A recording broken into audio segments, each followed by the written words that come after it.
أعوذ بالله من الشيطان الرجيم. بسم الله الرحمن الرحيم.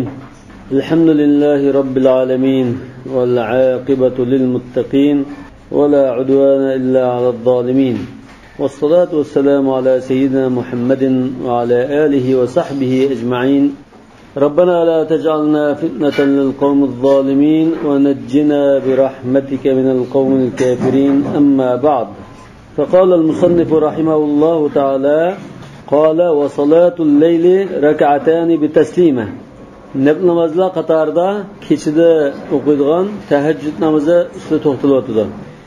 Kecha namozini bir salom bilan 2 rakatmi o'qiydi, av arba'un 4 rakatmi o'qiydi, av arba'un av sittun av thamanin 6 rakatmi o'qiydi, 8 rakat o'qisimi bo'ladi. Va kullu zalika nuqila fi tahajjudihi sallallohu alayhi vasallam. Aşarakat sani hammasi Rasululloh sollallohu alayhi vasallamning tahajjud o'qishi bayon qilingan hadislarda kelgan deydi.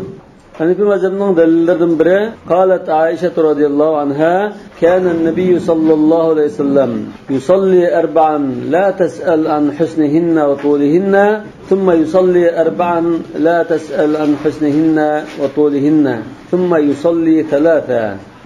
2 rakat o'qish haqida kelgan hadislar bor. 4 rakat haqida kelgan hadis hozir biz bayon qilganimiz shu. 6 rakat va 8 rakat o'qigan degan hadislarmi kelgan demakchi. Va yukrahu ziyadatu ala zalik. Bir salom bilan 8 rakatdan ortiq o'qish makruh bo'ladi, tahrimiyan. Li'annahu lam yunqal. Chunki Rasululloh sollallohu alayhi vasallamning unda o'qiganligi naql qilinmadi. Va qila la yukrahu kattaman. Yani bir qarashda, aziz qarashda 8 rakat o'qisa bo'lganidak 8 rakatdan ortiq 10 rakatni bir salom bilan, 12 rakatni bir salom bilan o'qisin bo'ldi. Rasululloh sollallohu alayhi vasallamda o'qigani sunnat mushu degan tariqada bo'lsa, tag'ini cheklanmagan bo'lgan ekan 10, 12, 14 bunda o'qisin bo'ldi demoqchi ekan. Qala va fin nahari rak'atani aw arba'un. Yani kunduz bo'lib qolsa 2 rakat yoki 4 rakatlar o'qiydi. 6-8 degan gap yo'q. Wal afdalu fihimal arba'a. Kechining namozi olsun, kunduzning namozi olsun, namozlarda eng afzali 4 rakat. 4 rakatni bir salom bilan o'qish afzal demak. Va qala, yani as-sahiban, al-afdalu fil-layli al-mathna i'tibaran bit-tarawih. Kechining namozida, tahajjud namozlarida taravihga o'qishib turib, taravih qiyos qilgan holda 2 rakatdan o'qish afzal. Taravihni 2 rakatdan o'qiydi. 2 rakatdan 2 rakat 4 rakat o'qigan ekan, 4 rakat bir tarviha, Allohda bir aramlab, ya'ni 2 rakat o'qib 4 rakatni bir tarviha qilib bir aramlab bunda o'qiydi. Taravihga qiyos qilsak 2 rakat o'qish afzal degan gap chiqdi deydi. Bu sohibanning qarashi. Imom Abu Hanifa kechidimi 4 rakat o'qisak shu afzal dedi. E'tiboran degan so'zni biz qiyos dedik. Qiyosan. ولقوله صلى الله عليه وسلم: صلاة الليل مثنى مثنى وبين كل ركعتين فسلم. Kechining namozi 2 rakatdan bo'ladi. Har 2 rakatda bir salom berib o'tgan degan mush rivoyatni dalil qilib keltirdi. Yani sohibaning dalili. Kechilik namozda 2 rakat o'qish eng afzal. Lekin kunduzning namozida 4 rakatda o'qish afzal deganda ittifoq. Sohiban imom bilan ittifoq. Kechininki bilan ixtiloflashib qoldi. Nima uchun desa, shunda bir rivoyat kelgan bo'lsa, garchi muhaddisning dastlabki qismi salatul layl mathna mathna degan mushu qismi Sahih al-Buxoriyda bor, Sahihda bor. Salatul layl mathna mathna fa idha khashita as-subha fa awtir bi rak'atin tutir laka ma qad sallayt. Lekin ma oyog'idagi va bayna kulli rak'atayn fasallam ma'lum sahih bo'lib qolsa nima bo'ldi? Nas darajalik dalil bo'ldi. Lekin bu sahihni kelmagan. Buni Imom Malik Muvattada Ibn Umar radhiyallohu anhudan balag'an rivoyat qilgan, mavqufan alayh. Yani Ibn Umarning shunda deganligi bizga yetdi. Bu sanadmi yo'q, ha? Ibn Umar bilan Imom Malikning o'tir sanad bo'lmaydi. Yani xuddi Buxoriyning muallaq hadislariga o'xshash Muvattada balagh hadisi bor. Yani balagh hadislar Muvattadagi Ibn Umar radhiyallohu anhu bunda debdikan, biz shunda deganligidan xabar topdik, bizga yetib keldi. Deb Ibn Umar bilan Imom Malikning o'tirdiki sanad tutilay yo'q. Buxoriydami falon sahob bunda degan deb qo'ydi. Sanadni bayon qilmaydi. Bu muallaq hadislar. Ibn Umar shunda degan. Xuddi masalan Rasululloh sallallohu alayhi vasallamning shu salatul layl masna masna degan hadisni bir rivoyat qilamiz. Rasululloh bunday dedi deb bular. Rasulullohning so'zi tugdi demismi? Salatul layl masna masna. Qala Rasululloh sallallohu alayhi vasallam salatul layl masna masna deb bular. Nima mening gapim sana nasihatim bayna kulli rak'atayn fasallim degandek. Bu xuddi o'zining ashadisini tushunishini deb turayotgandek. Masna masna deganning ma'nosi har ikkita bir salom berish iborat degandek. Ekan bu shu ibora yoki mush tushuncha Ibn Umardan kelgan balagʼ shaklda kelgan rivoyat. Sayrat yo'q. Agar say kelgan bo'lsa, bu yerda talashtirishni bir qadar kesib o'tdi. Walahu للإمام أبي حنيفة رحمه الله قول عائشة رضي الله عنها كان صلى الله عليه وسلم يصلي بعد العشاء 4 لا تسأل عن حسنهن وطولهن ثم 4 لا تسأل عن حسنهن وطولهن ثم يصلي 3 يعني وتر demek. Bu muttafaqun alayhi hadis. Yani bu şu meselede yani bu mezhep şunda qardı. Gazir ulama aldım bazılar, Suudi Arabistan'dan bazı ulamaları keçinin namazida 4 rekatni bir salom bilan o'qish g'ayri mashru' dedi. Yani kechida 4 rekatni biroqlam bir salom bilan o'qisa g'ayri mashru'. Chunki salatul layl masna masna. Hazrat Aishaning bu hadisi shu. Kan yusalli 4 rakat la tas'al an husnihinna wa tulihinna thumma yusalli 4 rakat la tas'al an husnihinna wa tulihinna thumma yusalli 3 degan. Esa ya bu 4 rekatni 2 rekatdan payslab o'qishni ko'rsatdi bu deb turadi. Peki ameliyatda bunun burada çıkıp durduğunu zahir nima chiqib turdi? 4 rekatni bir raqam o'qiydi degan gap. Thumma yusalli 3 degan shundan bir raqam o'qiydi degan gap. Endi salatul layl masna masna degan bu rivoyatga qarata Imom Abu Hanifaning tushunishi kechining namozi 2 rekatdan o'qildi. Yani 2 rekatda bir tashahhud o'tirib, bunda bo'lib o'qildi. 4 rekatda bir salom beramdi, 6 rekatda bir salom beramdi, 8 rekatda salom beramdi, 2 rekatda bir o'tirib, 2 rekatda bir o'tirib bu qo'sh deb tushungan. 4 tashahhud bo'lganda 8 rekatda 4 tashahhud bo'lishi kerak.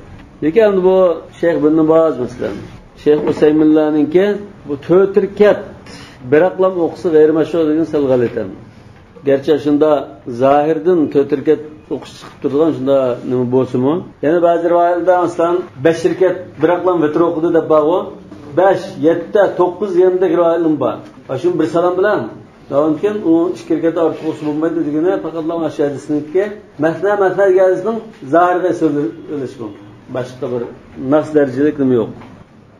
Bundan keyin Abu Hanifa va jumhur ulamolar 2 rekat o'qisin, 4 rekat o'qisin, 6-8 o'qisa joiz edi, tushunami? Shayx ibn Baz va Usaymindek ba'zi ulamolar 2 rekatdan ortiq o'qsang bo'lmaydi demoqchi. Endi shu ortiq o'qish nima? 4 rekatni bir, 6 rekatni bir o'qish nima desa makruh yoki harom demoqchi. Yoki g'ayri mashru' deb qo'yadi.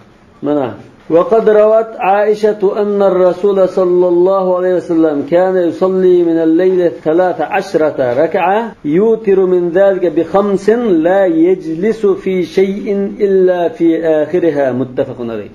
5 rekat bir aqlam o'qiydi degan. 4 rekat bir aqlam o'qsa bo'ladi. Balkanda ulamolar mushuni bu vitr, ya'ni ashuning hammasi vitrda deyishmi? Vitrda shunda jiq o'qsa bo'ladi. Lekin undan boshqada bo'lmaydi degan. Yani bir hadiste men şa'a awtara bi 5 ve men şa'a awtara bi 3 ve men şa'a awtara bi 1 dedi. Abu Davud Sayyid isnad bilan rivoyat qilgan.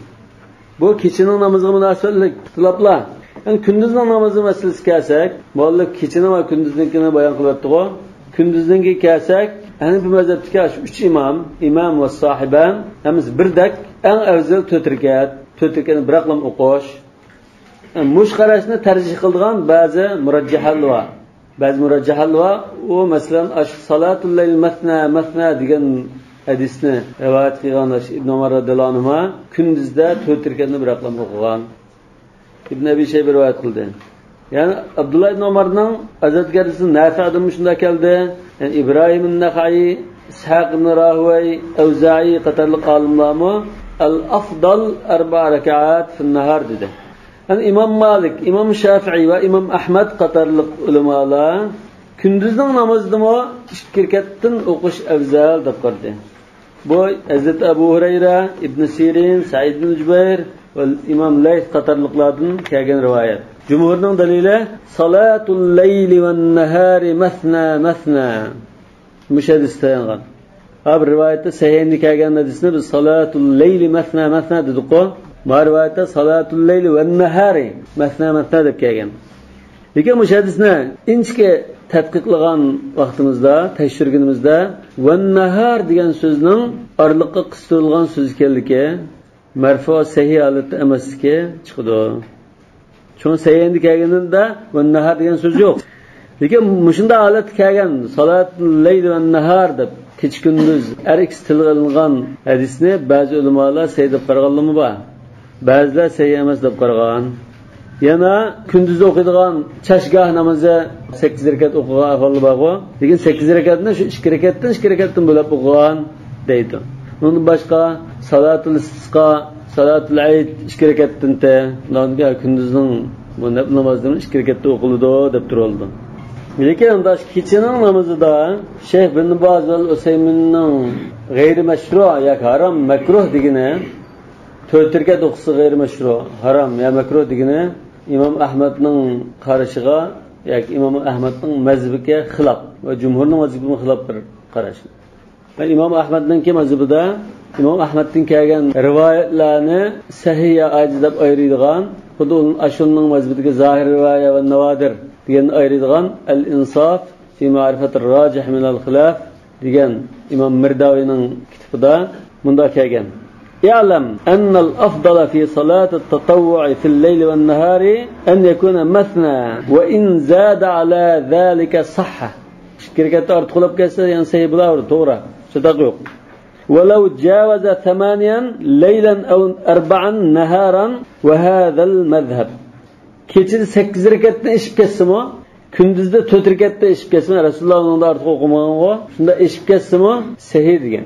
Hanifi mazhabda kecha 8 rakatdan kunduz 4 rakat ortiq o'qish yo'q deb. Lekin Hanbaliy mazhabning mazhabga vakillik qilgan qarashida, garchi Imom Ahmaddan ikki rivoyat kelgan bo'lsa-mu, mazhabga vakillik qilgan qarashida kechada 2 rakat o'qisin, 4 rakat o'qisin, 6 o'qisin, 8 o'qisin, 10 o'qisin, 12 o'qisin joiz. Kunduzda 2 rakat o'qisin, 4 rakat qanday o'qisa joiz.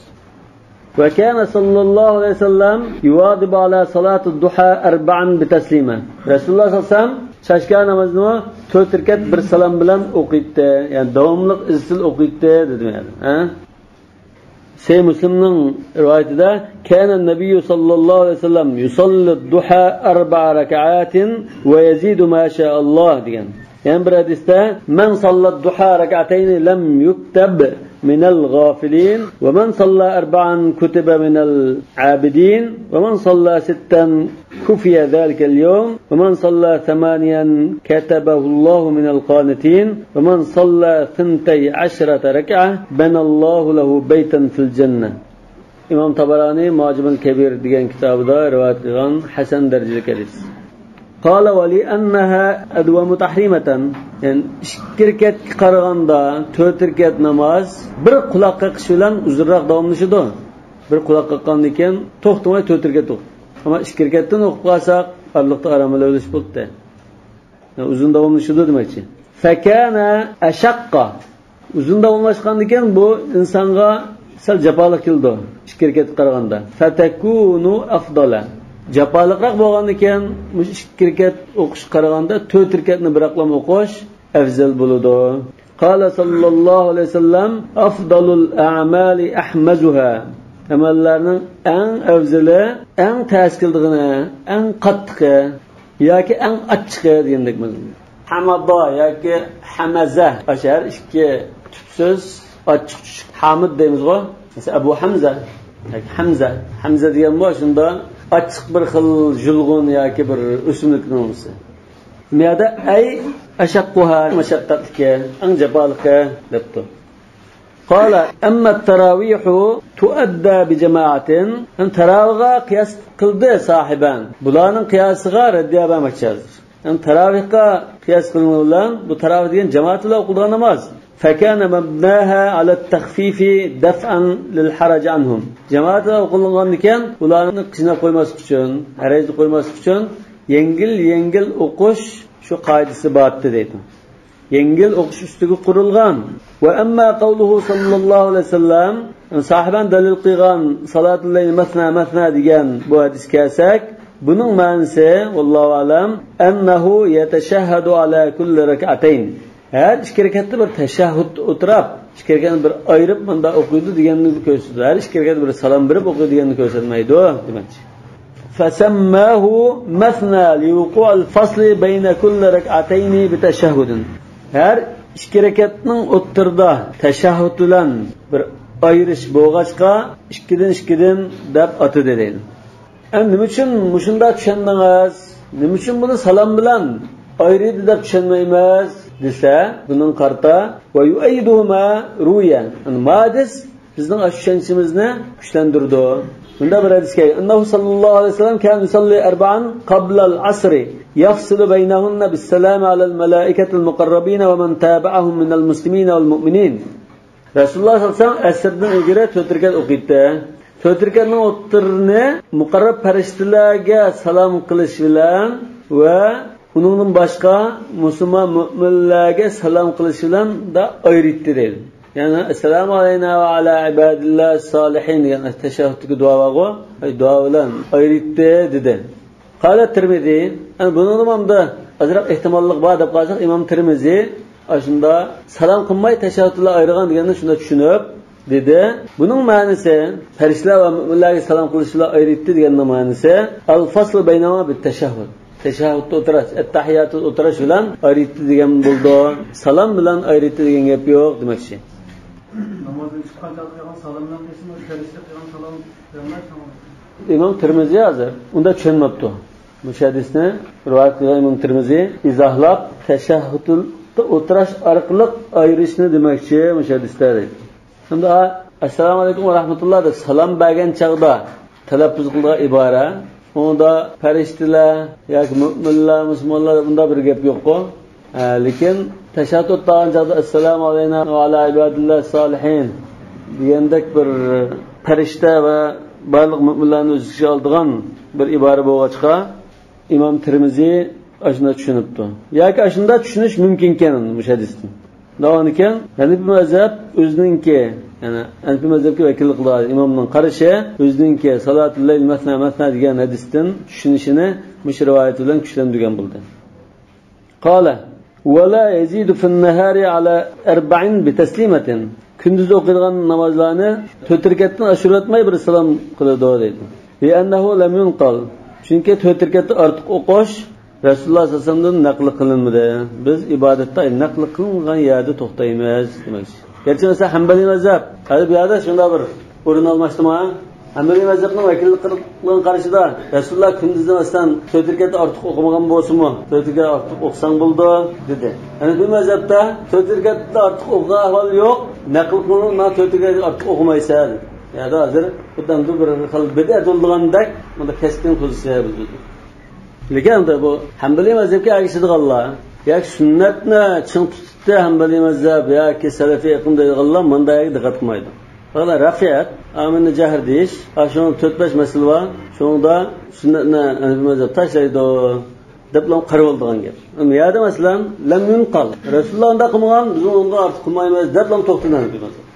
Ama bir alaydigan Hanbali mazhabning hadisga yoki manqulga, al-varidga agishganligining sifatimi. Buni diqqat qilmay qolsa, bunda ko'tarib chiqib, Alloh diqqat qildirish lozim. Bunda o'tib ketsa bo'lmaydi. Qala va tulul qiyam afdalu min kasratis sujud. Hozir bu masala bir kishi tahajjud namoz o'qimoqchi. Masalan 1 soat namoz o'qiydigan bo'lsa, rakat sonini ko'p qilib, jiq ruku va sajda qilib, jiqroq rakat o'qigan shu afzalmi? Yoki uzun qiroat qilib, qiyomda uzun turib, azroq rakat o'qigan afzalmi degan masala. Albatta har ikkisi keng tashab qo'yilgan joiz ish. Lekin eng afzal qaysi? Chunki ibodatgo'y kishilar eng afzalni izlab so'rab qilgan bo'lg'achqa, afzal qaysi degan masala. Lima rawa Jabirun radhiyallohu anhu qala qila li Rasulillah sallallohu alayhi vasallam ayyu salati afdal? Qala tulul qunut. Qunut degan so'zni biz duo, namoz, uzun turish deb izohlagan. Bu yerda uzun turish demakchi. Ya'ni uzun o'rtirib o'qigan namoz eng afzal demakchi. Bu Sahih Muslimdagi hadis-ku. Tatvilul qiyam afdal degan mush qarash, qiyamda uzun turish eng afzal degan qarash Hanafi va Shafiy ulamolarining qarashi. İkinci qarashda sajdani uzun qilish afzal, yoki sajdani ko'p qilish va sajdani uzun qilish afzal deydi. Bu ba'zi ulamolarning qarashi bo'lib, Ibn Umar radhiyallohu anhudan kelgan. Üçüncü qarashda har ikkisi teng barobar, o'xshash. Buni uzun qilmasa ya sajdani uzun qilmasa ya takrar necha rakat o'qimasa, hammasi o'xshash demakchi. Hammasi savobli ish. Bu İmam Ahmadningki mazhabiga vakillik qilgan qarash. To'rtinchi qarash Gündüzde ruku secdini köp kılış afzal, kechida qiyamni uzun qilish afzal. Çünkü Rasululloh sollallohu alayhi vasallamning kechida o'qigan namozlari qiyamda uzun turgan deb sifatlangan hadislarda. Lekin gündüzning namozlari unda sifatlanib ketmagan demoqchi ekan. Bu hozir gündüzda va kechida nafl o'qimoqchi bo'lgan kishi eng afzal shaklda o'qiydi desa, nesirkatdan o'qiydi degan bir masala. Afzalda bir ixtilof bo'ldi shuni, ammo yana bir masala nesirkatdan ishib ketsa bo'ladi, bo'lmaydi degan masala. Yani bir mazhab gündüzde 4 rekat aslı olmaydı, keçisi 8'de aslı olmaydı dedi. Hanbali mazhab aslı bulardı dedi. Yani bir urun var. Keçi ve gündüzde 1 rekat ya ki 3 rekat adetki nafl namaz, mutlak naflini vitrdan başka, şamdan başka namazını 1 rekat ya ki 3 rekat okusu bulamdı bulmamdı. Bu tapşırık. Yani tapşırık namaz bunu vitrdan ve şam namazdan başka nafl namazda 1 rekat ya 3 rekat nafl okuşning hükmü nima demek? Mesela bir aydan gündüzde onu namaz okuyup 1 rekat bir namaz okuyayım.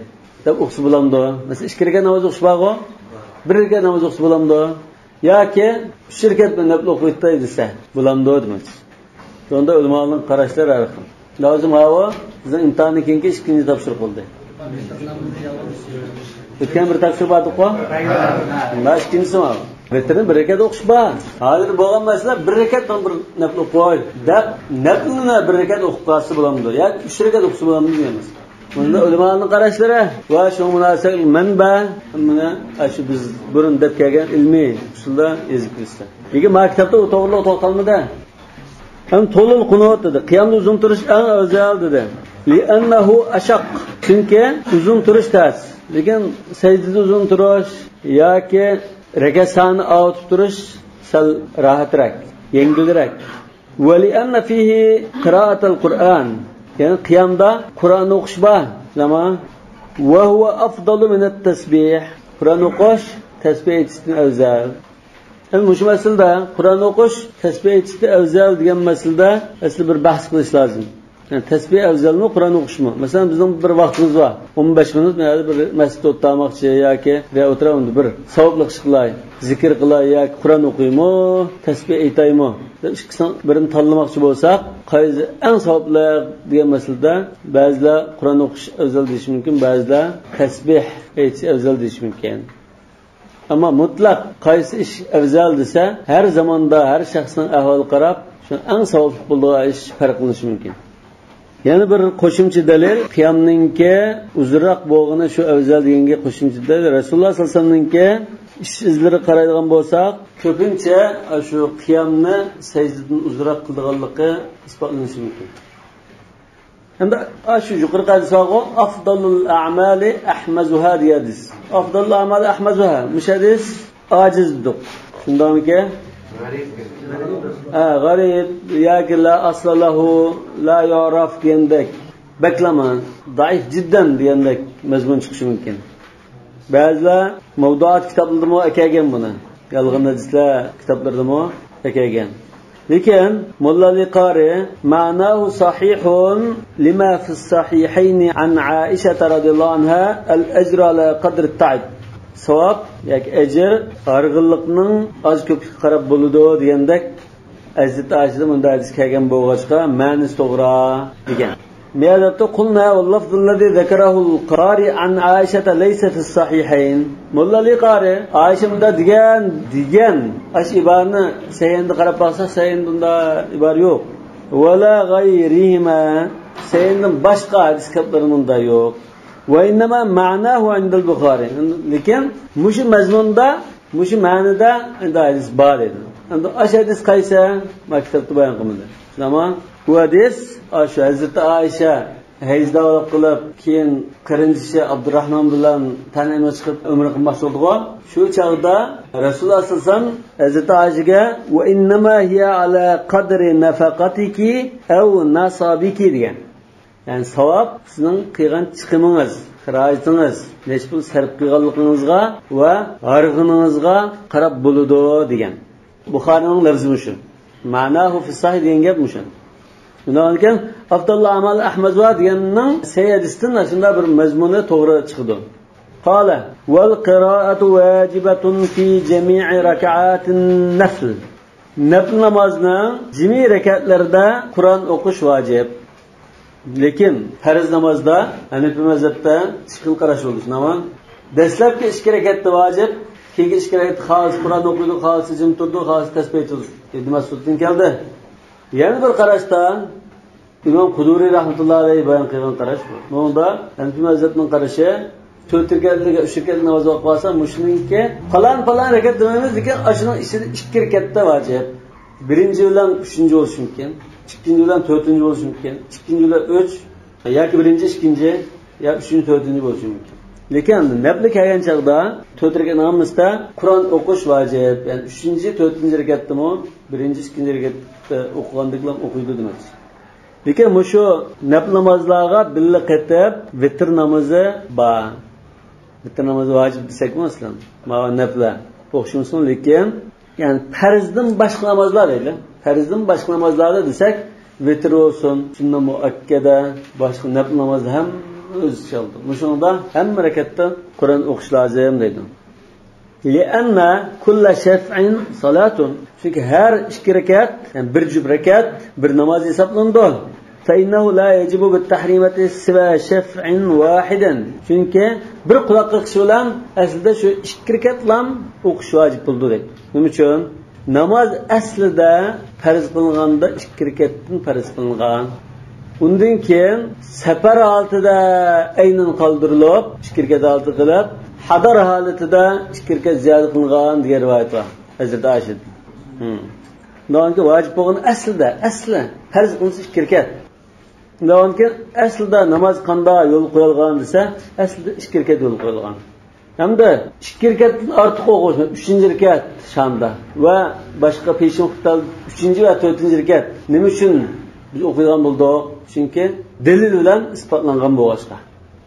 Dalil bilan shunda 3-chi, 4-chi rakat yo'l qo'yilgan bo'lg'achqa biz o'qigan bo'ldik. Lekin naflda asl qoidada qolib qoldi. Asl yo'l qo'yilash 2 rakatdan bo'lg'achqa. Bundan keyin Qur'on o'qish 2 rakatdan 2 rakat hisoblasak, ma 2 rakat bir hisoblansa, 2 rakat o'qiysiz. Ma 2 rakat ayrim bo'lgan ekan, buni Qur'on o'qimasang bu ayrim bir namoz bo'lmagan hisobda. Shuning 4-chi rakat Qur'on o'qilmasa, bu hisob bo'lmaydi unday. Wal qiyamu ila thalithati ka tahrimatin mubtada. 3-chi rakatga turish xuddi yangi boshlardan quloq qoqqan bilan o'xshash. Hatta qalu yustahabbu al-istiftahu fi al-thalitha. Shunga ulamolar 3-chi rakatda turgan chaqda duo al-istiftahni, auzu billahi minash shaytonir rojimni deyish mustahab deganlar.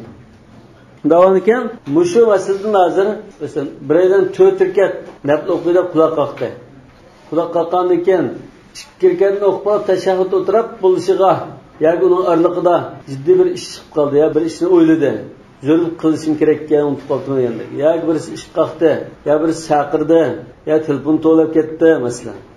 Qolsa 2 rakatga salom berib, 2 rakat bo'ldi qiliblar, undan keyin o'qimasam 2 rakat hisob bo'ldi deydi. Ya'ni mazhablar ulamolar. Gerçi ba'zi nimadan tilab bo'lsa, ba'zi Abu Yusuf masalan 4 rakat yetganini 4 rakat tamomlashi lozim deydi.